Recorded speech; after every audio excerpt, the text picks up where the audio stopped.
Mike is lazily jogging on the leaf-covered dirt road that runs through the forest near his house. Why am I doing this? I could have been snoozing under my warm blanket, all cozy and stuff, he thinks, stopping to catch his breath. Running can't be healthy. It can't be. I'm sweating, my body's aching. I feel like I'm going to throw up. There's nothing healthy about that. At the turn of the path, he spots another jogger. Groaning, Mike straightens up and starts to sluggishly jog again. Getting closer, he could see that the other jogger is a woman. Her chestnut hair tied into a ponytail, and her breasts bobbing up and down hypnotically. The two joggers pass each other. Mike turns his neck awkwardly around to get a better look at the woman's behind. Damn, he mumbles, a bit louder than he would have liked. The woman turns around and the two joggers lock eyes. Mike loses his balance and stumbles forward. He lowers his head and sprints away as quickly as his fat legs allow him. After spending the past months of pitying his fat blob of a body, he finally made the decision to start exercising. Instead of spending his hard-earned money to get a subscription at his local gym, he decides to start jogging in the forest near his house. As a matter of fact, lots of people used to go to the forest to exercise. Even a nice curling pathway that runs through the whole forest was paved to help joggers find their way through the densely wooded area. Inexplicably, people gradually stopped going there. All the better for Mike, who could now jog in peace. Mike leans against a tree to catch his breath. That little sprint really got to him. He takes a good look around at the forest around him.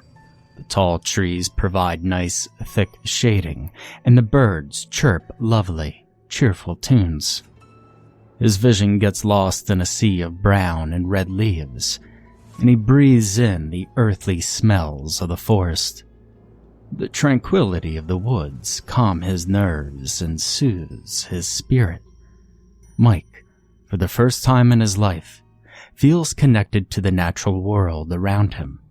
His heartbeat synchronizes with the rhythm of the forest, and his breath joins the sounds of nature in the timeless chorus of life. But then, a feeling of unease creeps into Mike's heart, breaking the serenity of the moment. A shiver runs down his spine and the hair on the back of his neck stands up. He finds himself staring deep into the forest. The world around him feels like a dream. He no longer has control over his body as his legs carry him towards the center of the forest. Drunkenly, he looks around. Time seems to have stopped, and an eerie stillness hangs in the air as he walks past trees and bushes. A crunching sound brings Mike back to his senses. He looks at his feet.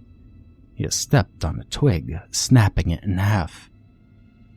That's weird, he mutters.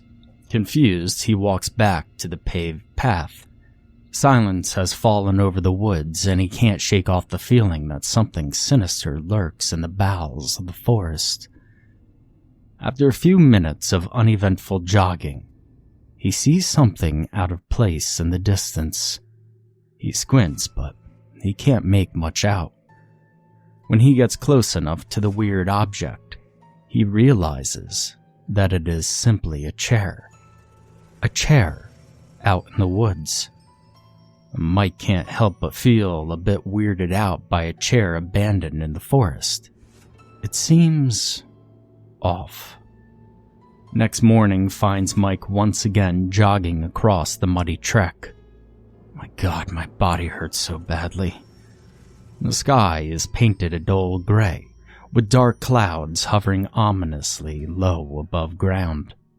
The air is chilly and humid, with a slight breeze picking up every once in a while. Mike had to put on a heavy hoodie to fend off the cold. He has been jogging for about a half an hour when he reaches the spot he saw the chair. It is now gone. Only 4 dry patches of grass where the chair's legs previously stood are visible. Someone must have moved it then, Mike thinks and keeps jogging. Then a sudden gust of wind blows the leaves on Mike's right and carries them across the path. Following the leaves' trajectory with his eyes, Mike spots a vaguely human-shaped shadow moving in the distance. Distracted, he slips on the damp leaves scattered on the path. When he regains his balance, the shadow is nowhere to be seen. Mike holds his breath and listens. Nothing. Just my overactive imagination. He thinks and resumes jogging, casting a quick look over his shoulder, just to be safe. He is now walking near the center of the forest, in a densely wooded area. The trees seem taller here, covering what little of the sunlight escapes the wall of clouds and casting thick shading over the damp ground. It is so dark that Mike has to look at his watch to confirm it is still morning. The forest itself feels asleep. Nothing moves and no sound is made. Only Mike's heavy breathing and the rhythmic sounds of his soles hitting the leaf-covered ground. He looks left and right at the scenery, enthralled and a little unsettled by the unearthly stillness of the forest. Through the walls of trees and branches, Mike spots the sun's rays penetrating the forest's armor and reaching the ground in a beam of blinding light. In a heartbeat, he decides he wants to look at this marvel from up close, so he carefully starts making his way towards the light. Stepping over a fallen log, he scrapes his shin on the rough bark. Shit, he mumbles under his breath as he carries on. Mike looks up. There is no beam. Confused, he quickly steps forward and takes a good look around. Where he thought he saw the light, he now sees a small muddy pond. He looks up at the thick mass of foliage and branches. There's no way light could pass through that, he realizes. Maybe my mind is playing tricks on me. His attention shifts back on the murky pond, where foamy bubbles start appearing on its surface. Curious, Mike leans forward, but a putrid smell hits his nostrils and he immediately was forced back. Moments later, he can only watch in terror as a large shape starts emerging from the depths of the dark waters. For a split second, Mike spots broad shoulders and an arched back. Adrenaline kicking in, he starts running back towards the path. A few seconds of desperate running later, and the familiar path is nowhere to be seen. Mike looks around in panic. He doesn't recognize any of his surroundings. In his attempt to escape, he got lost. He tries to come up with something, anything, but his mind is frozen. Then he hears the shuffling of leaves and branches all around him. The rotten odor from the pond hangs in the air once again, and suddenly, a bulky figure steps out of the cover of tall bushes and tree trunks. Heart beating fast in his chest, Mike starts running once more. Twigs and branches claw at his face, but he doesn't stop until he is confident that he has put enough distance between himself and his pursuer, or pursuers. Out of breath, he heaves his weight against a tree for support. With the corner of his eye, he spots a woodcutter's axe buried in a tree on his right. Without giving it much thought, he lunges towards it. Just as he is extending his hand to grab the axe, he hears heavy footsteps approaching. Mike is petrified. The leaves to his left start parting, and a large hand reaches out, pushing branches to the side. Mike lets out a cry of fear and starts running blindly forward. Moments later, he reaches a clearing in the woods. He runs towards the center of the small meadow, eyes peering at him from behind the tree line. He's surrounded. Exhausted and terrified, a feeling of lightheadedness wafts over him. He takes a step back, trying to steady himself.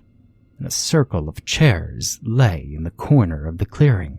They are all positioned facing inwards, and the sight unnerves him. What the fuck is going on? He thinks, his heart beating frantically in his chest.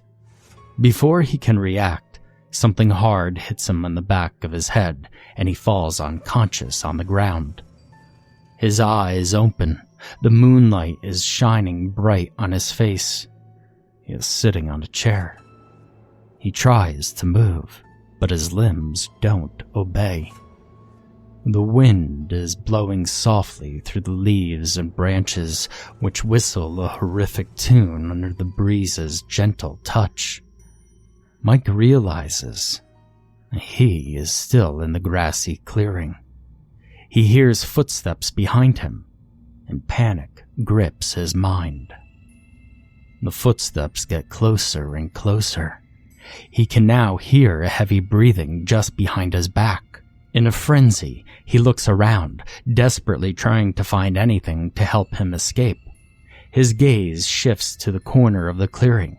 The circle of chairs is still there. This time, they are not empty. Sitting on them are men and women in hoodies and sweatpants and athletic gear. Mike can only watch in horror as he realizes their heads have been severed, only to be replaced by small wooden logs. And suddenly, they all start turning their heads towards him, their facial features crudely carved on the hard wood. He tries to scream, but nothing comes out. And then, a decaying odor fills the air. Everything goes silent, like the earth itself is holding its breath. A man with broad shoulders and a wide torso steps in front of Mike. His head is missing. A fungi-infested wound stares bare at the end of his stick, and mud is dripping down his entire body. His strong arms hold an axe, which he slowly raises above his head. The last sight in Mike's eyes is the axe chopping his head off. And that, kids, is why you should never go jogging, the morbidly obese father advised his somehow even fatter kids before stuffing a burrito into his mouth hole.